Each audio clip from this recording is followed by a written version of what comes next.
LIISMA is a partnership of organizations working together to reduce the threat of invasive species and to protect local ecosystems in parts of New York City and on Long Island. We are hosted by the Long Island Native Plant Initiative, and funding for LIISMA is provided by the New York State Environmental Protection Fund, as administered by DEC. Is myself, Bill Jacobs, Program Manager for LIISMA, Abby Marino, our Conservation Area Manager, Melody Cerniglia, Melody can't make it today, and Cassidy Robinson, our Education and Outreach Manager. All right, we're going to start with Abby with an update on our priority conservation areas. Thank you, Bill, and it's great to see such a great crowd today. And hello to all our people on Zoom too. So we continued our progress in our project of managing Phragmites at Sears-Bellows County Park. It's one of our favorite sites there, and we worked to control it by spading on the shoreline of Bellows Pond.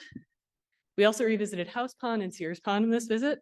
Due to changing water levels at House Pond, we needed to develop an alternative method for accessing the Phragmites that was growing in the middle of the stand. There's only 2 individuals there, so being able to control those 2 individuals can protect the whole pond. We also had the opportunity to survey for rare, threatened, and endangered species at Little Long Pond. Sorry.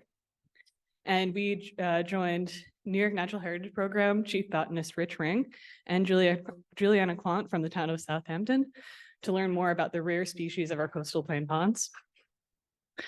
Juliana and I seized the opportunity to manually control a very small stand of Phragmites at the center island of Little Long Pond.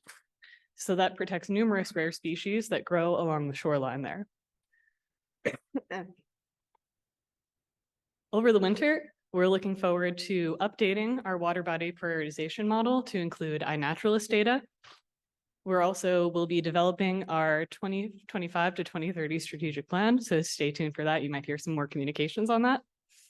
And also, as of this week, we're working for me to become a certified commercial pesticide technician. I passed my test on Tuesday, so in the works, add another tool to our toolbox. Whenever that herbicide is the best option, that is something that we will be able to implement in our program. Excuse me, recovering from a cold. I'm not sick, promise. So Melody Cerniglia recently just got married. So she was Melody Penny, but now Melody Cerniglia. She is can't be here today, so I'll be giving her update. She had a really wonderful field season to look back on. She had coordinated management of 10 early detection species, and she's in the process of also expanding the tools that we have to control an invasive grass, Ravenna grass. She and Bill are requesting a FIFRA 2EE exemption for herbicide control of this species and other species that are not yet listed on any herbicide labels. These are all grasses, so including small carpet grass, miscanthus, giant reed, and fountain grass. For EDRR surveying, Melody kept a detailed spreadsheet tracking the locations of 50 early detection species across IMAP invasives and iNaturalist databases.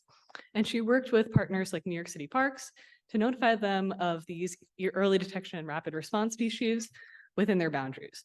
Also coordinated with the public, corresponding with observers on iNaturalist regarding possible escapes from cultivation, and in all conducted 20 monitoring and survey activities. We also helped the New York State DEC kudzu control program in monitoring 6 kudzu sites across Long Island. There's plenty of kudzu here. But we, at 5 sites, we did not detect any kudzu. So that was after a few years of management. We were able to successfully say that management was successful and no kudzu was detected. At 1 site, management was needed, and we were moved to root crowns manually. It kind of uses a little handsaw. So that's always a great project that we enjoy collaborating on, and it's great to see success. And lastly, about the spotted lanternfly traps. Melody kept a detailed log for monitoring spotted lanternfly at 10 sites across Long Island.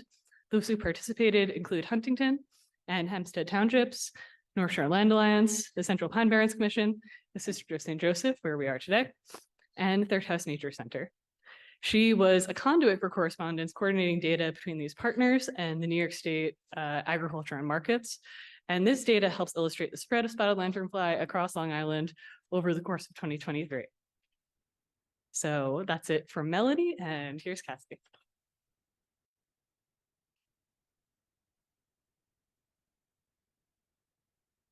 Thanks, Abby. All right, now let's get into what we've been up to in terms of education and outreach. So recently, in September, LIISMA was at the New York Invasive Species Statewide Expo in Saratoga. As part of this 3-day event, Abby coordinated the first of its kind Sunday Invasive Species Community Day, which had over 500 attendees. Guests had the opportunity to learn about invasive species through games, interactive demos, and by connecting with PRISM staff, including LIISMA. There we are tabling on the left. The following day, Monday and Tuesday days, were professional conference days. Our staff had the opportunity to attend botany walks, compelling keynote speeches, and even live biocontrol releases, which were very cool. I also had the opportunity to give a presentation in collaboration with other education and outreach staff from other PRISMs across the state on storytelling and the language of invasive species, invasive species communication. Our 30 attendees learned how to craft a compelling invasive species narrative for the use in their own outreach and how to communicate in an effective and sensitive way. All in all, we're so glad to have been a part of this wonderful event and that some of you were even able to attend as well. And we hope you consider joining at the next expo in 2026 or 2025, 2026. So in addition to planning and presenting at the expo, our staff's been busy providing presentations and training to the community and LIISMA partners. In October, Bill and Melody presented on our work and an introduction to invasive species to the horticulture class at Farmingdale State College. LIISMA staff also provided an IMAP training for the Central Pine Barrens Commission staff in preparation for an upcoming joint invasive species survey with LIISMA. And lastly, in November, we instructed the Huntington Park stewards on IMAP invasives and how they may integrate this useful tool into their local invasive species management practices. As for upcoming events, we have our next LIISMA Partners meeting and workshop on February 9th with a possible presentation on fire management, so stay tuned for that. We're also in the process of planning that collaborative invasive species survey with the Central Pine Barrens Commission, as I mentioned. In the coming months, we'll be reaching out to recruit expert volunteers who may be able to assist with this project. We're looking for those interested with possible survey experience and botanical knowledge to help out with that, so let us know if you're interested. And lastly, we have our Resilient Long Island Symposium from March 7th to 9th, 2024. A little more about that. Resilient Long Island is our biennial invasive species and native plant conference in conjunction with the Long Island Native Plant Initiative. This will be a 3-day event, including a brewery poster session, full day of presentations, and half day of interactive workshops and demos. Join us to learn about invasive species management strategies, restoration techniques, to network with professionals and researchers, and do so much more. This sounds like your kind of event. Please save the date for March 7th to 9th. And if you're a local professional or researcher who wants to share your work, please consider joining us as a poster presenter for the brewery poster session on March 7th. You can scan the QR code in the bottom, on the bottom of the screen to submit an abstract, and we'll also send that out in an email soon. So if you don't get it, don't worry. Now I'll hand it over to Bill.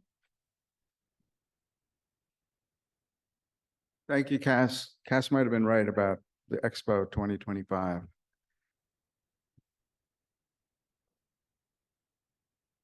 Our annual report is due at the end of January 31st. So I want to alert everyone who does invasive species work for an organization or an agency that will be sending out the annual invasive species questionnaire.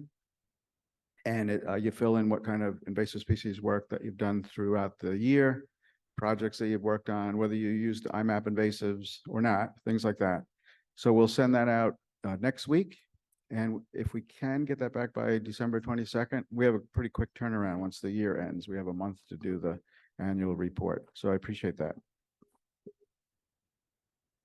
And we made it spin to remind you. All right, Alan Duckworth in our partner spotlight. We'll do a quick spotlight around 10 minutes if we can. Alan is a senior environmental analyst for the Town of Brookhaven. Since starting in 2019, Alan has managed various environmental projects, such as installing fish passages, planting oysters to improve water quality, and restoring salt marsh habitats. Habitat restoration typically involves removing invasive species. Alan will discuss some of the town's projects to remove invasive plants. Previously, Alan worked for the Australian Institute of Marine Science, investigating effects of marine dredging on coral reefs while avoiding getting bitten by saltwater crocodiles. There's an invasive species we don't want. So hopefully Alan didn't bring any with him. Please welcome Alan. Yeah, good morning. Work for the town. I've been working there for about 4 years. It's a great place to work. It's a large town. It stretches across the width of Long Island, from the North Shore down to the Atlantic Ocean, west to east from Lake Ronkonkoma to the Peconic.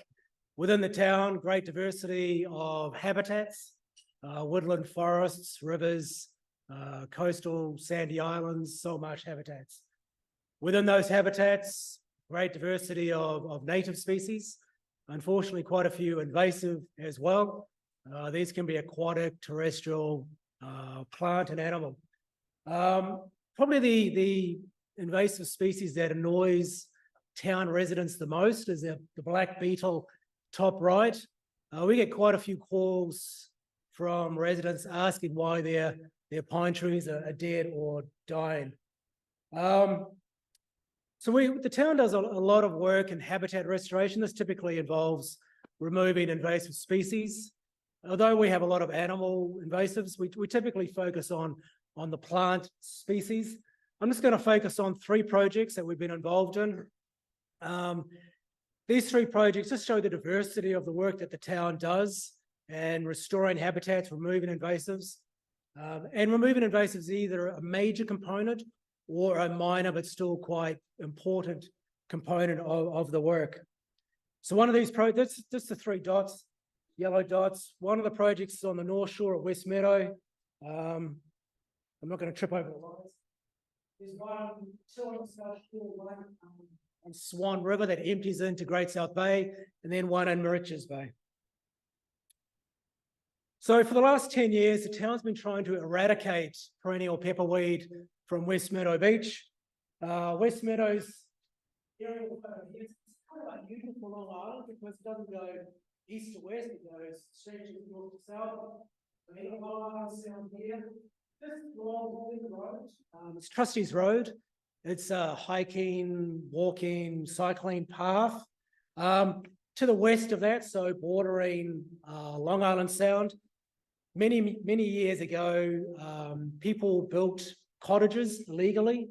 They had these summer cottages, and then they planted ornamental plants, which many of them have now become invasive. On the east side, you've got this and salt marsh. And you'll find perennial pepperweed sort of in this salt marsh, coastal maritime forest habitat. As the name suggests, it comes back year after year. When it first emerges, it's just 1 or 2 little leaves. It looks a little bit similar to seaside goldenrod, but you can separate it because it has serrated edges to the leaves. By the end of fall, it's 5 feet in height, has quite distinctive flowers. It's typically found sort of the maritime coastal forest, under cedar. Sometimes you find it like in the rack line, but if it has wet feet in the salt marsh, its growth is somewhat stunted. We've been trying to eradicate it for 10 years. We've had several funding opportunities. The last one, which I'm just going to talk about, was with DEC, funded by DEC, and we collaborated with Ward Melville Heritage Organisation.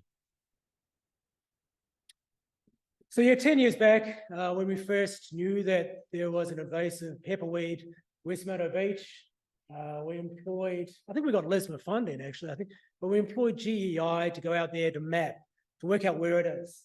And they found 28 distinct patches. Each patch had a few individuals to several thousand. 18 of those patches were on county or residential land. The town of Brookhaven staff are not allowed to work on residential land, so we focused all the work on town or Ward Melville land. And the DEC funding allowed us to hand pull it. Well, we found that was incredibly ineffective. Perennial pepperweed has a very long taproot. It can go down 2 meters into the soil. So you can dig away, you can pull out the root, but more than likely, you're going to leave a portion of that root behind. It'll just grow back the next year. It's also found under cedar and amongst shrubs where there's lots of ticks. And also where there's a lot of poison ivy. My knowledge of poison ivy up until I worked for the town was what I gleaned from watching American movies and TV shows where you have this comical act of somebody hiking down and falling into poison ivy and they'd come out all itchy with red blotches. And I thought it was an exaggeration until the day after I pulled perennial pepperweed. And I was a little bit itchy, but I was not too bad. And I walked in and one of my colleagues was pulling it as well. He had these angry red blotches all over his face. His mouth was sort of swollen. His left eye was closed. And I thought, bloody, you and I had a car accident? He goes, no, poison ivy. So I have a newfound respect for it now. But anyway, town staff was ineffective to pull it. Nobody really wanted to do it because you get covered in ticks, poison ivy. While this was going on, we noticed that some of the plants started to get these sort of brown blotches on the leaves. We thought it was a rust. Fantastic, we now have a biological control to kill this invasive species. Unfortunately, it came back, the pepperweed came back the next year. So we couldn't pull it. We couldn't rely on a disease to kill it. So we went back to DEC to come up with another strategy. Yeah, and they approved for us to employ a professional organisation to wick it using a herbicide. We had 2 wicking events about 6 weeks apart. The first time they went out there, they wicked every single pepperweed they could find, except in patch 7, which is in the top left of that area. The reason we were concerned about patch 7, it's a maritime hammock, so it's about a foot or 2 above the surrounding salt marsh. At high tide, it's surrounded by water. But the concern there is there's a photo. It's very dense with native species, grasses, flowering, plants, shrubs and all. And we were concerned that if you were going to wick the pepperweed, some of that herbicide could transfer over to some of the native species, which we obviously didn't want. So in that case, in the first wicking event, they just wicked about a dozen or so of the plants, and we marked them. And then we went back a couple of weeks later, and the photos are shown on the right-hand side.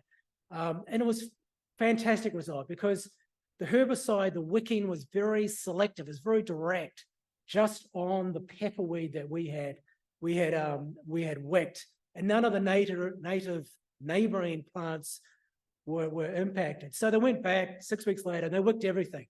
Every pepperweed they could find, pepperweed from the patches that were wicked the first time that maybe were missed or weren't killed off. At the end of the next year, we went out, we reckon we killed over 2,000 pepperweed plants. We probably eliminated 95% of them. We didn't eradicate it, but we certainly made a serious dent to the population. And while this was all going on, Ward Melville was doing community engagement, telling the residents that have pepperweed that we weren't allowed to go on, what to look for, and if they want, how to remove it. The take-home message from all of this, at least for me, was if you have the grant funding and the project is large and complex, hire the professionals. Don't try and do it yourself. Because there's a lot of invasives up and down West Meadow, we've gone and applied for Long Island Sound Futures Fund, Long Island Sound Futures Fund funding to remove all the invasives from West Meadow Beach. So yeah, the second site that I'm going to focus on is removing invasives from Swan River. Now, Swan River is 4 miles long, starts up in Medford, snakes its way down to Great South Bay, empties. I'm just going to focus on that area shown in the square. There's an enlarged photo of it. So you have Swan Lake. That empties into the river at the spillway. You can sort of see there. This spillway is 5 feet high. So diagamous fish that want to move, that migrate from freshwater to saltwater, like river herring, they're not good jumpers. They can't jump 5 feet into the lake. So 2 years back, we constructed a fish passage. And it directs some of the water down, and they can swim up it. There's rock rapids and resting pools, so they can gradually move their way into the lake. It was a fantastic exercise because for 200 years, this Swan Lake has been, I mean, it's artificial. 200 years ago, they dammed the river for a grist mill. So for 200 years, river herring have been trying to swim up, but they get stopped by the spillway. Within 1 month of us constructing the fish passage, we had recorded river herring in the lake. First time in over 200 years. Amazing. So that's fantastic. South of the lake, south of Main Street, what you see there is the Swan River Preserve. This used to be an old car yard, town bordered, constructed wetlands. And just to the east of that, there's another car yard that the county and the town have recently purchased. But we have invasives throughout these areas. And Swan Lake, there's a photo there. You get this, in summer, you get this like thick, disgusting, smelly mat of duckweed, but also like Eurasian watermill foil, invasive. In the fish passage, in the spillway, you get Phragmites. In the preserve, you get mugwort. And elsewhere, you got knotweed. 2 minutes, jeez. Okay, I'll go really quick. So this is some aerial photos showing the change. So we've gone in there, we've removed the Phragmites. Obviously the fish passage only works if water can flow down, fish can go up. So if you've got Phragmites that are like pinching off the exit, we just gone in there, we just cut the Phragmites underwater, actually using a technique that Bill suggested. Again, we're going to remove invasives from the car yard, turn into a native garden. This is using Suffolk County funds. Okay, the last project, I'm going to condense down to 1 minute. We have a project in Carter's Island. This is a seabird rookery island, nesting island in Richards Bay. It's where terns like to nest. Now, terns, being small birds, they get bullied by larger seabirds like the gulls, and they nest in areas that may not be optimal for nesting. They typically nest in things. They nest in the standing areas, what it looks like. They nest not in the stand, close to native vegetation, milkweed, goldenrod. But you can see this photo, this fragments coming in the border sides. And in a few years, that'll take over the nesting area. You can see a nest out there. This was funded by Department of the Interior, some federal dollars. We worked it with Waterbond. So we went out there, we removed all the Phragmites, fantastic result. Birds started to nest again. Then the following year, we noticed there was probably several predators, but we think it was mostly the gulls. So we put out nesting boxes. These are photos taken from wildlife cameras, so I wasn't there, but you can see these are common terns, they're nesting. You can see that they're these photos is a nesting tern. They didn't actually nest in the boxes, which we thought they would. They nested next to the boxes, but whatever, as long as they're nesting. The photos to the right, we thought the gulls were knocking them off. We don't actually think that now, it's probably something else. But you can see there's geese and there's deer, and that bottom right photo, the terns are all alarmed, they're flying away. If you sort of squint, right on the bottom, you can see a diamondback terrapin that's slowly walking through the nesting area. Last slide, promise you. Okay, so the take-home message from all of this, a lot of this work is highly technical. Just identifying the invasive species, separating Norway maple from sugar maple, turpentine beetle from southern pine beetle. It's beyond my comprehension.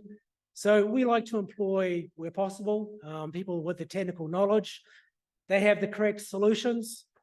A lot of these invasive species removal projects, they're long-term events, long-term projects. You need multiple year funding. You need patience. You need to convey that patience to the funding agency. Like you may not be able to remove all the invasives in one go.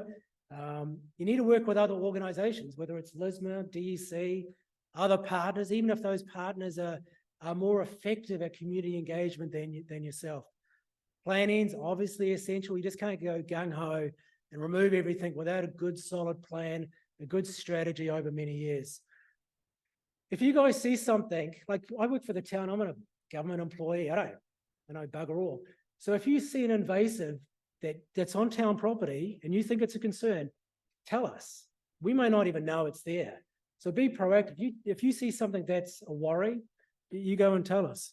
The last thing, what I've learned is use professionals. Maybe, I mean, you guys are all professionals, but for a town employee, you know, hand pulling is ineffective. It's better if you've got the funding to hire somebody, they have cracked herbicide license and the right knowledge to actually go in there and kill it. Thank you very much.